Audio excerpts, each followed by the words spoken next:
नमस्कार मंडळी. आज आपण बघणार आहोत टाकाऊपासून टिकाऊ. तर तुम्ही म्हणत असाल की टाकाऊपासून टिकाऊ चॅनलला नाव दिलंय, पण टाकाऊपासून टिकाऊ वस्तू अजून काही दाखवलंच नाहीये. हे कसलं चॅनल? नाही, तुम्हाला मी पहिला माझा व्हिडिओ होता मोदकाचा. कारण गणपती बाप्पा कोणतंही शुभ कार्य करताना गणपती बाप्पाचे आशीर्वाद घेणं गरजेचं असतं. म्हणून तो व्हिडिओ मी मोदकाचा टाकला. आता गणपती बाप्पाच्या आशीर्वादाच्या नंतर मी दुसरा व्हिडिओ टाकला. आपला दिवाळी सण आलाय तोंडावर म्हणून तो सणाचा शंकरपाळीचा.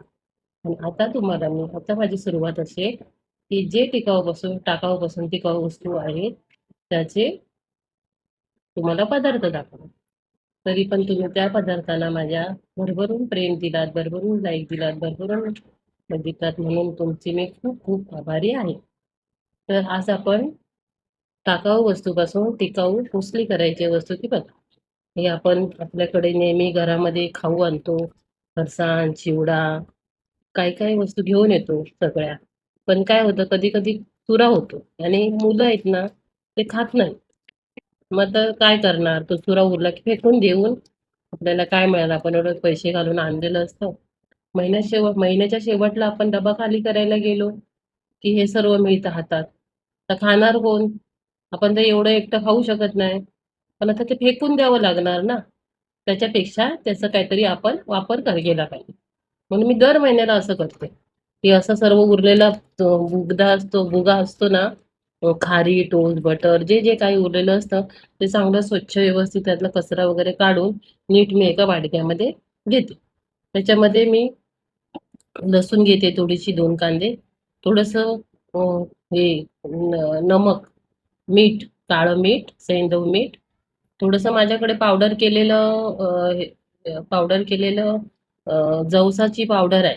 जवस मी पावडर तयार करून ठेवलीत. माझ्या जरा हाडांमधून कटकट आवाज येतोय म्हणून ती रात्रीचं मी घेते चमचाभर. ती पावडर आहे ती थोडी, थोडं लाल तिखट, थोडं शेंगदाणे भाजलेले आणि थोडंसं खोबरं. असं हे सर्व घेऊन आपण सर्व एकत्र करायचं आणि मिक्सरमध्ये लावायचं. पहिलं पहिलं हे जरा जाडे आहेत म्हणून पहिले हे लावायचे आणि नंतर हे सुकं लावायचं आणि लास्टला लसूण घालायचे. नाहीतर काय होणार, लसूण आधीच घातली तर ते सगळं मिक्सरच्या भांड्याला चिकटून जाणार. म्हणून हे सगळं सुकं सुकं पहिलं लावून घ्यायचं, हे लावून घ्यायचं, हे लावून घ्यायचं.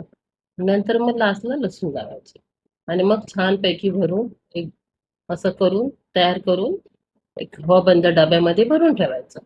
तुम्हाला गरज लागली तर कधी पण गरज लागली तर तुमचं समजा कालवण करायला गेलो आणि पातळ कालवण झालं, तर तुम्हाला हे जे चटणी तयार होते ना, त्याची तुम्ही थोडीशी त्यात चटणी टाकलात, तर ते पातळ कालवण जरा थोडंसं त्याच्यामध्ये थिकनेस येतो आणि टेस्ट पण चांगली लागते. कारण ह्याच्यामध्ये सगळे जे वापरलेले पदार्थ आहेत ना, ते आपल्या शरीराला गरजेचे आहे. हा गरजेचा आहे शरीराला. हा आपण रोजच्या जेवणामध्ये वापरत नाही.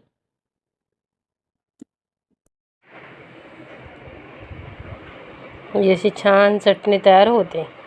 नंतर आपल्याला हवी असेल तर कधी इमर्जन्सीला थोडीशी चमचाभर घ्यायची आणि चपातीबरोबर, भाकरीबरोबर खाऊ शकतो.